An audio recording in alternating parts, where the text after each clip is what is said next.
Alright, in this video we're going to work out the problems from the study guide for 4.3, 4.4. I'm not going to go in as much depth as far as explanations as I did in the video lesson or the worksheet video, so I'm going to go by a little quicker here. So if you do want those in-depth explanations, I suggest you watch either the video lesson or the worksheet videos for the 4.3 or the 4.3 sections. Let's start with number 1. And in both parts of number 1, we're multiplying an exponential base that has the same, we're multiplying an exponential form that has the same base. And what is the rule? What is the operation that we use when we multiply two exponential forms that have the same base? Hopefully someone said add the exponents, and that's exactly what we do in both cases. Here we rewrite the base 4, nothing happens to it, and we simply add the two exponents. Same, and that's going to give us 4 to the 10th power. And you don't have to simplify that, that's good enough. Down here we have m, and again we're going to add the two exponents, 3 plus 6. And of course that gives us m to the 9th power. Alright, so that was number 1. Number 2 is pretty similar. So once again, I'm multiplying some exponential forms that have the very same base. So can someone tell me what should be the operation that I will perform on the exponents? It should be the same operation as I did before.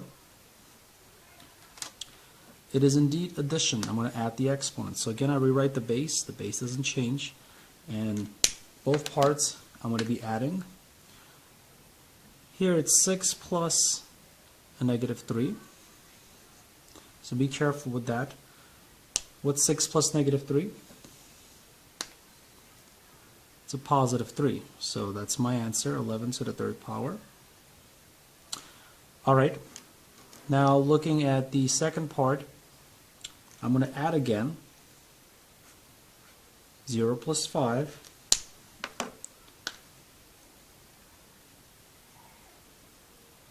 and well, the answer there is fairly self-explanatory. It's just 5. It makes sense. The answer is the same as this monomial here, because what's anything to the 0 power? 1, so it kind of disappears. So it makes sense that the n to the 0 power did nothing to the second monomial. Alright, any questions to number 2? If not, let's go ahead and move on to number 3. We have division of the exponential form that has the same base. So what's the operation that we use when we divide an exponential form of the same base? If you said subtraction, you're absolutely correct. So I'm going to rewrite the base because nothing happens to the base. And we're going to subtract 4 from 12, or 12 minus 4. Which of course gives us just 8. So 7 to the 8th power. So that wasn't so bad. The second part is just like the first. I'm going to use subtraction. So I'm going to rewrite the base as it is. And then I'm going to subtract 9 minus 6. And of course that gives me a simple 3. So b to the 3rd power. Any questions on number 3? Excellent.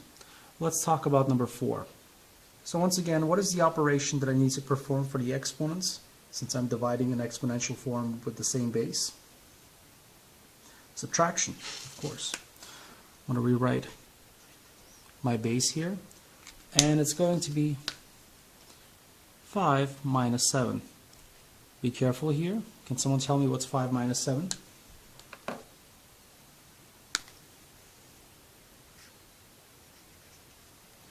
Negative 2. And because I cannot leave an answer with a negative exponent, what should I do? Flip it. So I'm going to flip my answer. So it's going to be 1 over 13 to the second power, and that's my final answer right here.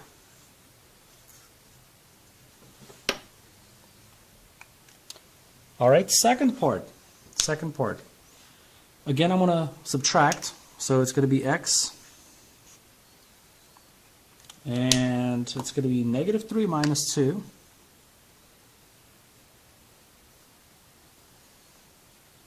And what's negative 3 minus 2?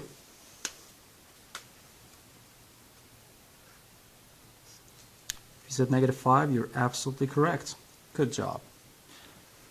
And of course, just like before, I cannot leave an answer with a negative exponent in place. So, what's my true correct final answer?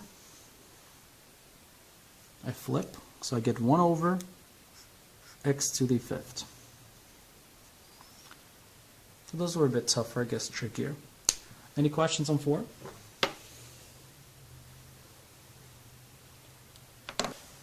Now let's take a look at 5. Number 5, we have power to the power problem. So we have a single base but 2 exponents, one on the inside of a parenthesis, one on the outside of a parenthesis. So what's the rule there? What do we do with the exponents? If you said multiply them, you are correct, as I know you to be. Pat yourself on the back. And 5 times 6 gives us 30. Unless my math is wrong, it's that time of the day. So 8 to the 30th power, and that would be a terrible thing to simplify by hand, which we're not going to. Down here, we're once again going to multiply. 3 times 5, which is what? What's 3 times 5? 15, you say? Good job. You know your multiplication. Questions on number 5. Then let's take a look at 6, which is similar to 5. Number 6, what should I do? What should be my first step? Well, if you said multiply the exponent on the outside by the exponent on the inside, it would be correct. So I'm going to rewrite my base. What is the exponent on the inside right now? It's a hidden 1. So it's 1 times 8. And what's 1 times 8? 8. So, yep. That one's just 15 to the 8th power. Looking at the second problem, I'm going to multiply, except my exponent on the inside is 0. So what's 0 times 13? If you said 0, you're absolutely correct. And what's anything to the 0 power? 1. And that's my final answer. Great job if you got that. It was a bit more tricky, not too tricky, but yeah. All right, questions? 7 marks the first problems from section 4.4, where these get a bit more complicated, and really the only point of complication is that we have to take them apart and work with them part at a time. So can someone tell me what are the 2 parts in number 7? If you said the constants and the variable x's, you're correct. The constants, in this case the 5 and the 10, and our 2 lovely x variables, x to the 3rd and x to the 5th. So I'm going to break them up and write them separately, because I can, because multiplication lets me do that. Alright. And then I'm going to work with my x terms. Just going to regroup them. So all I'm doing is regrouping. I've done no actual solving yet, or simplifying for that matter. Now, 5 times 10 is... What about here? What do I get here?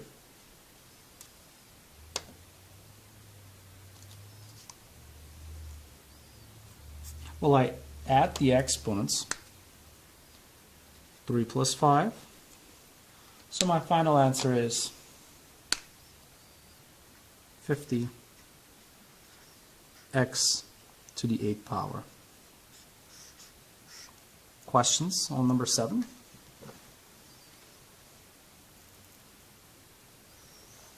All right, now let's take a look at number 8. In number 8, it's similar to 7 except there are 3 parts here instead of 2. Working out the same way. So what are the 3 parts? Someone tell me. The constants, the 12 and the negative 3. Then we have our 2 variable terms. First the r, so the r to the 4th and the r to the 5th. And then of course we have the y's, y to the 6th and y to the 11th power. Alright, let's just regroup them and write them in pairs. So 12 times a negative 3. Then we have our r term, r to the 4th times r to the 5th. And last but not least, we have the y terms, or the y parts, y to the 6th times y to the 11. Alrighty. Can someone tell me what is 12 times a negative 3?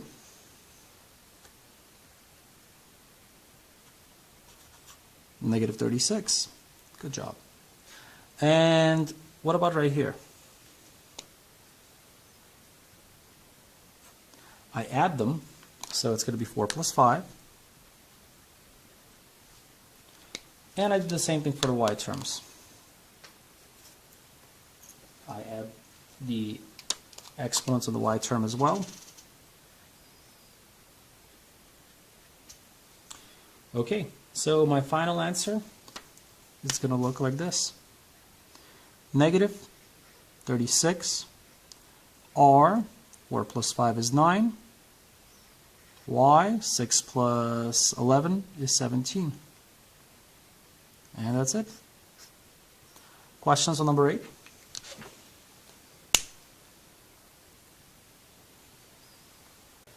All right, let's take a look at number 9.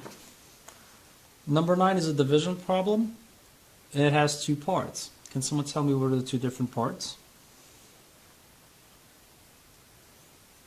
The constants, the 11 and the 22, which are being divided. And then the variables, in this case the n's, the n to the 8th and the n to the 13, which are also being divided. I'm going to separate them, because I can. And I will.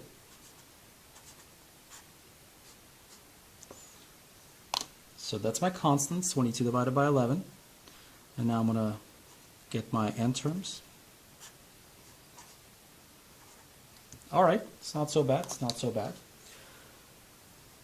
So right here, 22 divided by 11, what do we get? Just a 2. What about right here?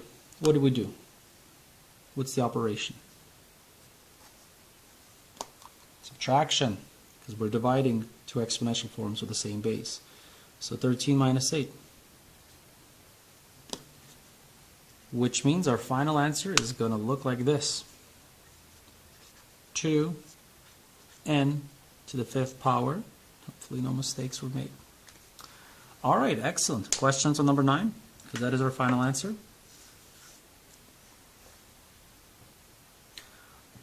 Now let's take a look at 10, which is, I suppose, a bit more complicated.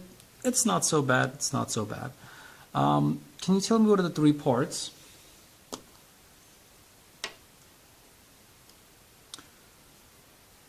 Constants, the 45 and the 9.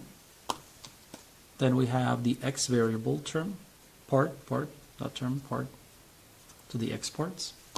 And the n parts, the n to the 6th and the n to the 5th. Right there, and right there. Gotta break them up, write them separately. So 45 over 9 deals with my constants.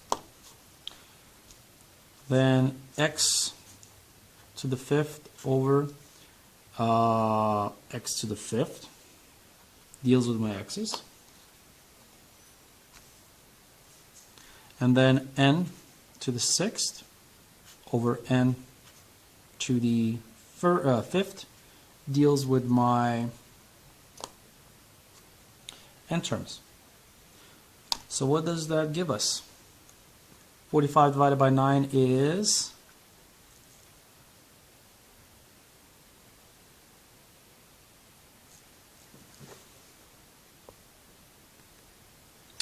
it's 5, of course. And then right here we get x 5 minus 5.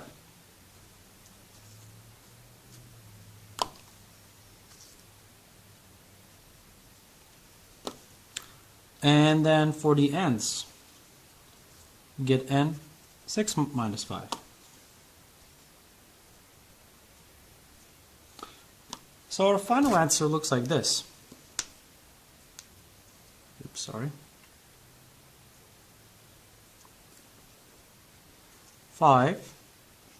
The x is gone because 5 minus 5 is 0 and anything to the 0 power is 1, so I'm not even going to write the x.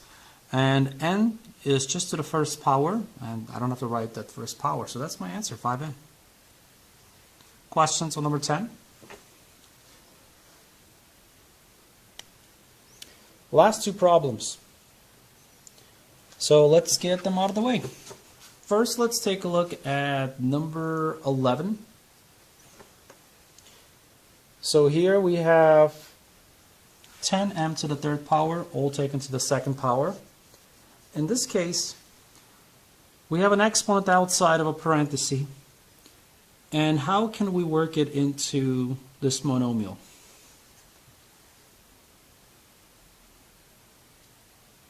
Using distribution and multiplication. So I'm going to take this exponent that's here, and I'm going to multiply it by all the exponents inside. So this exponent out here, I'm going to distribute it via multiplication to this exponent and to this exponent. And there is one there, it's hidden. So this is what it's going to look like. I'm going to have 10. Now 10 doesn't seem like it has an exponent, but it does. Every number has an exponent of 1, even if it's not written. So it's going to be 1 times 2. And for the m,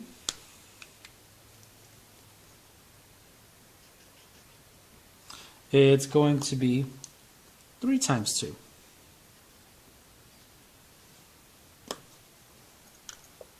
So that gives us 10 to the second power and m to the sixth power.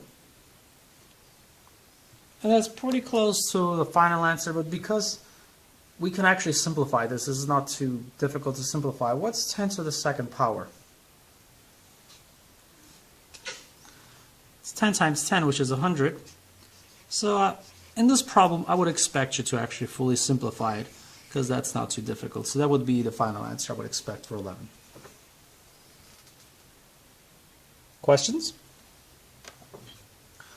Let's tackle the last one, which I didn't label. It's 12. So what should I do for 12? Someone tell me.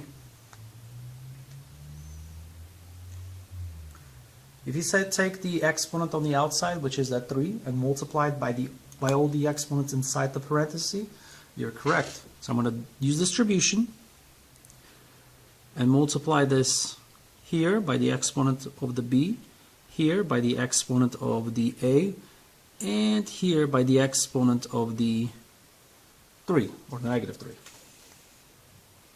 And this is what it's going to look like.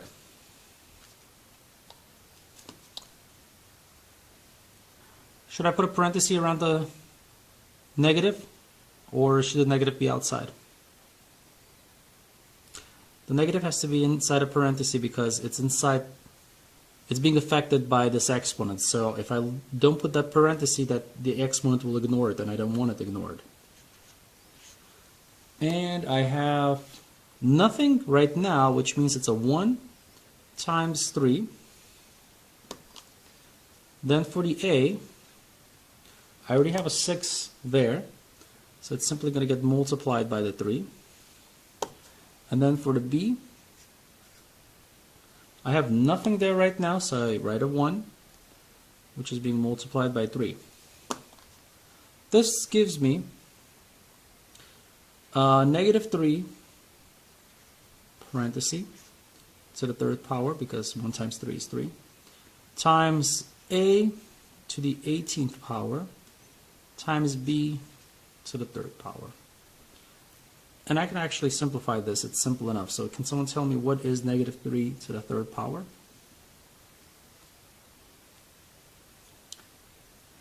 It's negative 3 times negative 3 times negative 3, which is a negative 27,